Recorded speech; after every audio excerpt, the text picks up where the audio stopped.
Hello again. Welcome to another edition of Media Watch. I'm your co-host, Eric Tait. Bob Anthony. I'm Alan Singer. Dr. Alan Singer, educated historian, our resident expert with Media Watch. Thanks again for joining us. And yeah, we're in the throes of, I bluntly call it an illegal war. I dare anybody else to tell me that it's not an illegal war because I don't believe the folks in Iran attacked the United States. And so this is a war of choice by Donald Trump. And because Donald Trump seems to be at the beck and call of Benjamin Netanyahu, what Benjamin Netanyahu has been trying to get for the last 15 years, he was able to do by visiting Donald Trump about a month ago. Is that when he came over, Alan? Yeah, Mm-hmm. yes. And as we both know, and we don't need a quality historian like Alan to tell us this, but it's Congress that declares war, not the president. But we didn't have that in this case. That's This is exactly right. as elementary a violation as you can get. Yes. And it's We- also a violation of the War Powers Act, and which which is says why I flatly call it an illegal war. Go ahead. that in an emergency, a president can use the military, but he has to then explain it to Congress and get congressional authorization. Yeah. And Trump has no explanation that makes sense or multiple explanations and has Mhm. refused to go to Congress. We're definitely going to get into that. This is what, the Wednesday before our normal Monday airs, being brought to you by EVT Educational Productions. The three of us, Zoom, and we'll probably air on Manhattan Neighborhood Network next Monday around 5:30 Eastern Daylight Time. But today's date is what? March 11th. Wednesday, March 11th. And so, Alan, as a historian, mm, I've already said it's an illegal war. Dig into why it's illegal and then all the blowback, and we'll help you with the blowback and the ramifications. People don't realize that the conflict between the United States and Iran has a long history. Uh, since World War One, the concern for both the British and the Americans has been to control over Iranian oil and keeping the narrow strategic Strait of Hormuz open to provide access to oil from Kuwait, Iraq, and Saudi Arabian oil fields. In 1953, the American CIA and the British actually staged a coup and they overthrew an elected prime minister and they placed a king, Shah Pahlavi, in power because Iranians had the nerve, the chutzpah, to want to nationalize their own oil fields. That was Mossadegh that they overthrew. Yes. Hmm. Now, for the next 25 years, Pahlavi did the bidding of the United States and Great Britain. But meanwhile, public unrest against his authoritarian rule surged. In 1979, there was a rebellion and they drove him out of the country. Now, Iran became an Islamic republic, very hostile to the United States. And part of the Iranian Revolution was storming the American embassy. And 52 Americans were held hostage for over 400 days. The movie Argo looks at that. Now, the hostage, 144 days to be yeah, exact. 440. 444. Yeah, Yeah. 444. 444. Right. Now, 444. after this, the United States, among other things, supported an Iraqi invasion of Iran. Clinton and Bush put economic sanctions on Iran for support because Iran was supporting anti-Israel allies because they suspected of trying to develop a nuclear weapon. Israel, by the way, has nuclear weapons. That's why the Iranians and a bunch of other folks in the Middle East have been trying to Yeah. develop a nuclear weapon. So the trigger for the nuclear push came from Israel, not from Yes. anybody else. Now, the Obama administration reached an agreement with Iran that it would not become a nuclear power and the economic sanctions were lifted. But guess what? When Trump took office the first time, he reneged on the deal. And then in 1920, before leaving office, he ordered the assassination of Iran's top general. 2020. Go ahead. Yeah, 2020. that was 2020. I'm sorry, 20. And then Last year, 2005, Israel and the United States escalated bombing attacks on Iran in what they called the 12-Day War. At the end of February, Israel and the United States launched this massive aerial assault on Iran that's now, I think, about 10 days old. No, And that's my a question, very good history because the sorry, United Bob. States has had a history of pillaging the resources of Iran and for American needs. The Shah, that's all we knew. I mean, I didn't even remember his the name Pahlavi. It was we just referred to the Shah of Iran as our buddy over there, and of course, the people revolted because he was not, really operating in their interest. And unfortunately, we had the hostage situation for 444 days. But yeah, that leads up to what we have today: the intense anti-American feelings in Iran, and of course, Israel has the nuclear weapon, which prompts other countries to want to do the same. But Trump screwed it all by eliminating the agreement, which was, I believe, up for renewal. We Yeah. could still have that agreement if not for Trump. And now we've come to this. But go ahead, Eric. No, those basically some of what I was going to add to what Alan said, you've covered, Bob. The historical arc is the Iranians have been put upon by Western powers Mm. throughout the 20th century. But Iranian people are a proud people. That's the old Persian Empire. Yeah. Folks forget, those people used to stride across the entire globe. Those empires were the dominant empires. The only other empire that was greater was Alexander the Great. Okay? So those are not people who take being dominated lightly and do not expect to just roll over and play dead because an idiot like Donald Trump says, "Oh, I'm going to decapitate your leader and everything is going to be okay." That man has no concept. If you said to him, Xerxes, he'd go, "Who?" Yes. Not knowing that one of the greatest emperors of all time who ruled the Persian Empire, he would not know who that was. So he does not have a historical concept. I doubt Pete Hegseth has a historical context of the people they're messing with.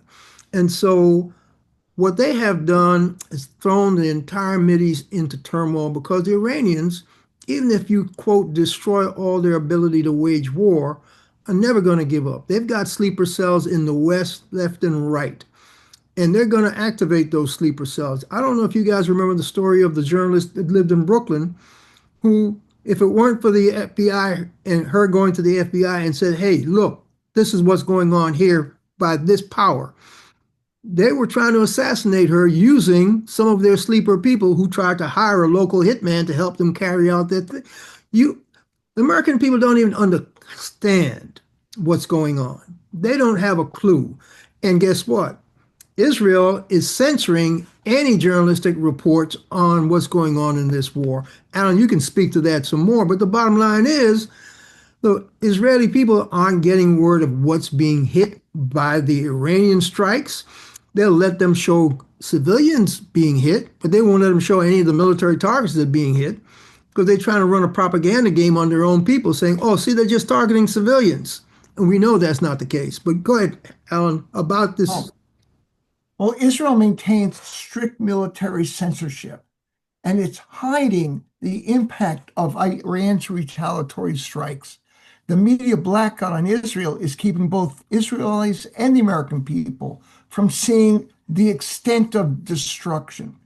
Every reporter in Israel, every member of the public is, even if you're not a reporter, just a member of the public, and you saw something, is subject to military censorship on national security grounds. Yeah, I mean, go ahead, go ahead, Bob. Eric.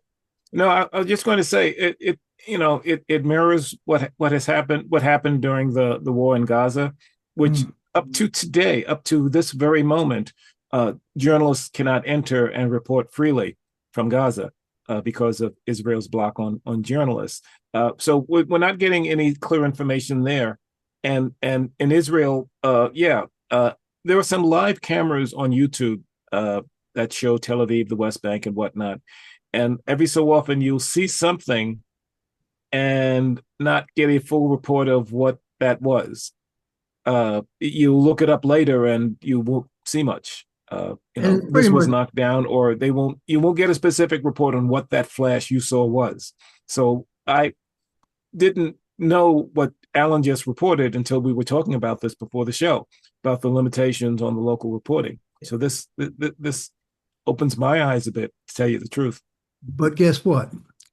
Our own government Yeah. now is trying to run the same kind of censorship because when they're now briefing members of Congress, which they're supposed to do, they're not briefing them in any open forum. They're bringing them in for classified briefings, okay? And so the classified briefing then puts a lid on what those members of Congress can then come out and tell the American people. They can't report back to their constituents what they have just learned about what's going on with this war of choice by Donald Trump and Pete Hegseth. And the point of the fact of the matter, the report that I saw recently was the Democratic folks are coming out of those briefings livid about the fact that there is no exit strategy. They don't know where they're going. All that's on the plate, and this is as much as they can say because this is public knowledge, but all the other behind the scenes stuff they can't talk about because it's, quote, classified. So they can't even brief the general public on what's going on. But all they could say was, we have not seen an exit strategy. We don't know where this is going. That to me says this, quote, cowboy mentality, this we rule the world, it's our way or else, is going to cause total global chaos. In fact, it has. Talk about the Strait of Hormuz Oh, and what's going on with the blowback on oil right now, Bob. Well, as you explained earlier, the Strait of Hormuz is, relatively speaking, a narrow channel through which much of the world's oil flows through from various countries. And right now, it's under severe danger of attack. Oil companies don't want to move their supplies through the strait right now, and the United States has hit multiple Iran naval ships over the past week, and now countries are using their oil reserves rather than ship anything through the strait. This affects our economy. This affects the economies of the oil-producing nations. The United States has alleged, well, Trump has alleged that he might send naval vessels to escort ships through the strait. But the shipping companies don't want to do that because they don't want to lose their ships. We're in a tense situation there, and I don't see it loosening up anytime soon. yeah. If you think about the map, the Persian Gulf, Kuwait, Iraq, Saudi Arabian oil fields are all along this Gulf. But in order to get the oil out, it has to pass from the Persian Gulf into the Indian Ocean. And at one point, at what they call the Strait of Hormuz, the waterway is about 20 miles wide. At that point, on the eastern shore is Iran. And that area of Iran is all mountain. And that area, those mountains contain Iranian rockets and missiles. Any ship that passes through that narrow passage is vulnerable to those mountain attacks. And we're talking billions of dollars in ships and oil that I think, Eric, you said they're just like bombs that just blow up. Yeah. And 20% of the world's oil passes through that strait. If that's shut down for a prolonged period of time, you could bring down the global economy. Gas in New York is already about $3.50. It's up about 75 cents a gallon since that war began. And the folks in California who always pay a higher price because of the tougher emissions rules in California, they're already above $5 a gallon. So Look, I think I'm going to ride my bicycle. yes. Interestingly enough, Trump been mouthing about, yeah, we're going to escort these ships through the straits. The Department of Defense has been very quiet about, oh, yeah, come on, we've got our ships. We're ready to do X, Y, and Z and escort you. They don't want their ships going down in the Strait of Hormuz.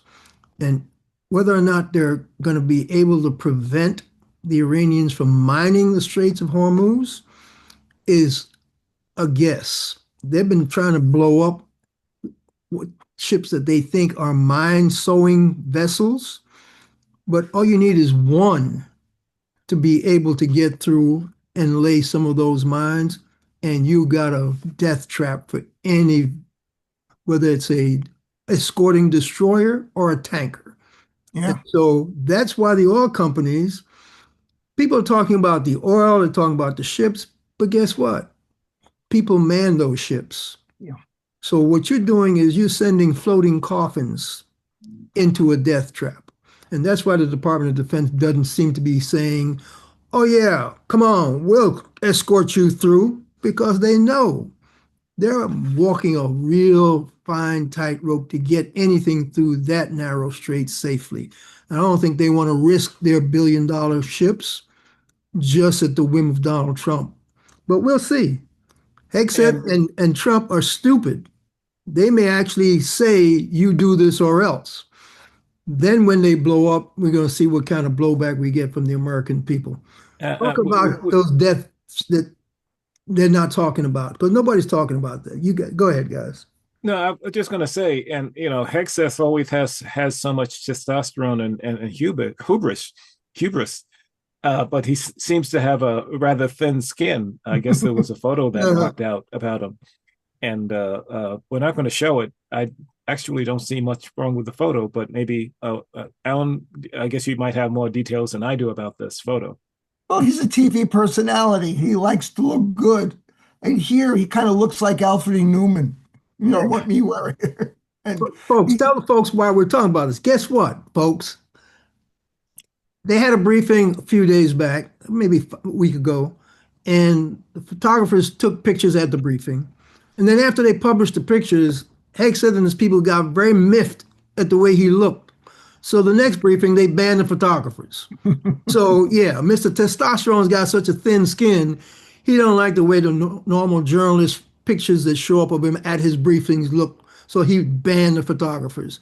I look, can't deal with these fucking Yes, juvenile toddlers that have thrown the entire globe into chaos just for their egos. It's just horrendous.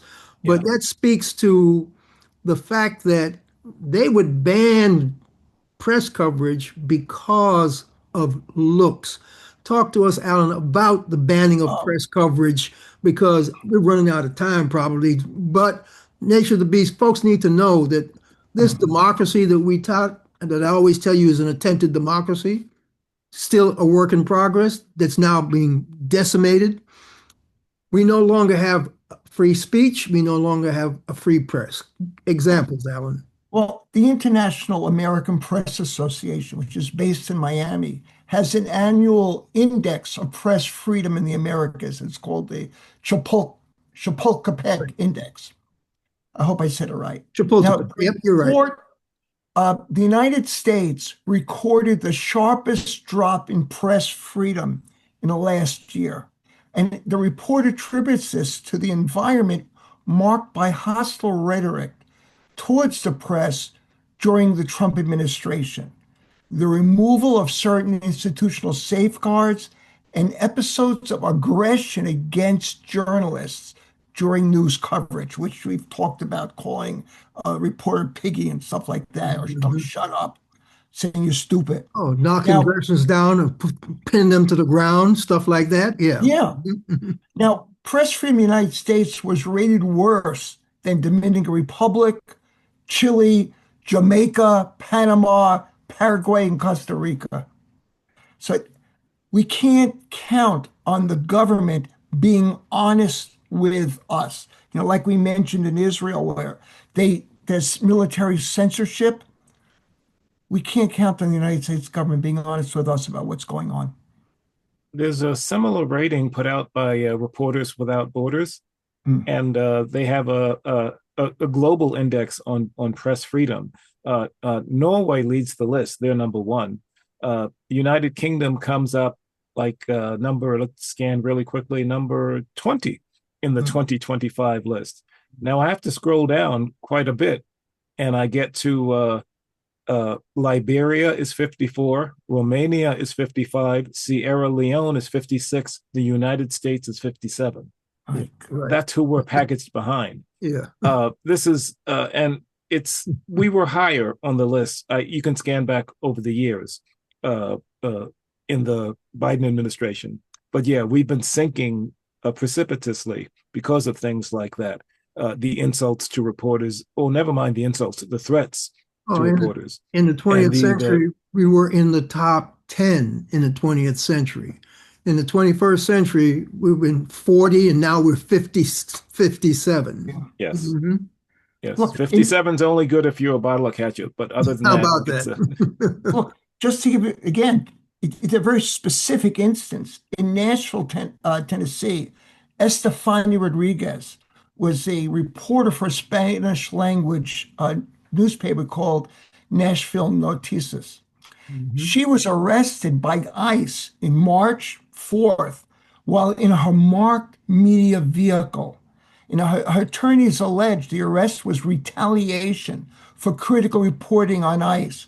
Now, she had a pending asylum application and she had a work visa, and she was in the process of adjusting her status. Now, federal judges ordered ICE to justify the detention, but this is the kind of attack, but on immigrants, but on the working press, that's very scary. Well, we talked about the way they went after Georgia Fort and Don Lemon Yeah. because they were covering a quote ICE pastor when demonstrators went into his church to protest the fact that no, you weren't doing Christian things when you were snatching these people up without due process.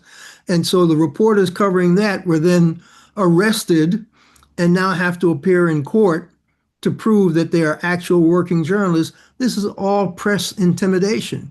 That's why we're 57 on the international list, because and they do everything publicly. They do everything to make that showboat arrest in the middle of the street, marked press car, and there are a lot of press lockups around the country. I'm sure Nashville has one.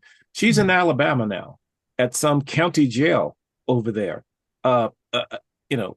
Anything to make it harder for her to defend herself. Correct. It's interesting, Eric, you talked about in Minneapolis how Don Lemon and I think Georgia Fort were covering this minister who had a very peculiar notion of Christianity. Well, the Democratic candidate who just won the primary for Senate in Texas is a Christian Samaritan. And his argument is, I've studied the work of Jesus. What you guys are doing has nothing to do with Christianity. And you are doing these things in Jesus' name, and that's blasphemy. I just thought it was very interesting. No, you're talking about Tallarico, right? Yes. The Democrat who won the Democratic Senate primary, right? In Yes. Texas. I read some of that too. That was eye-opening. I mean, he's a dyed-in-the-wool, he's deep into his religion, but he believes in his soul that politics is grabbing the religion for its own purposes, and that has nothing to do with scripture. That has nothing to do with the teachings, and that by itself can't. I'm not sure if Democrats will pick up a seat in Texas, but that's a powerful argument that goes against what the political evangelicals have tried to do with religion in this country. He's correct in that they have hijacked Christ's teachings. Yeah. If they can actually claim what ICE is doing is in the name of Christianity, then Jesus Christ will never come back to resurrect them and take them to heaven. Okay? If they continue to preach that, they can rest assured what's that last book, Revelations or rolling down? They're going to be rolling down below. Yes. And with that, we have about... Sorry. Just keeping us on track. We have about 2.5 minutes left. Go ahead. He was quoting the Gospel of Luke, which is not one I was familiar with. But there was one passage. He's pro-choice, which is very interesting because most of the Christian nationalists have been very anti-abortion rights. And he quotes a passage in Luke where the angel Gabriel appears to the Virgin Mary to tell her that God has chosen her to give birth to Jesus. And Gabriel says, but you have a choice. You don't have to have this baby. Interesting interpretation. Yeah. Yeah. He's That's an amazing. eye-opening person, believe me. He's opening the door to a new type of politician who respects the religion, unlike a lot of what we've seen. If he can figure out a way to unhijack Christianity from those wackos, more power to him. And now I understand why they worked so hard to get was it Colbert to knock his interview off of that show. Now I get it. They didn't want that coming out. He's very coming out. Yeah, he's very eloquent. I mean, I'll need to read more about him to give him my full stamp of approval. But yeah, he's very eloquent. But at least it's a different voice coming out of the evangelical movement. So yeah, maybe there is hope, and we don't have to think that those whacked out MAGA evangelicals will hold final sway. That's a possibility, something to think about. How much time do we have exactly 1 minute. Well, that last minute, let's talk about Jesse Jackson, the Reverend Jesse Lewis Jackson, and his going home service. He had 3 presidents. He had mega media coverage from across the globe. Anybody want to weigh in on what they saw and what they felt? I mean, I'm just going to say quickly, I was at a panel discussion on Jesse Jackson, and we were all, we were impressed. Well, that was before the funeral, but we were all impressed at the coverage it was getting. It was by Abby Phillip and her new book, A Dream Deferred. Right. And with that, yes. But the other thing that Trump did disrespectfully, he went to when the dead troops came in from the war in Iran. He's standing there wearing his golf hat. Right. He didn't take his hat off out of respect for the dead. Totally insulting. And with that, we're about done. Yeah. Total disrespect for the dead and the office and the service of those servicemen. This has been Media Watch, folks. Thanks for joining us. I'm Eric Tait. I'm Alan Singer. I'm Bob Anthony. Catch up to us on Media Watch EVT. We'll catch you the next time. Stay safe.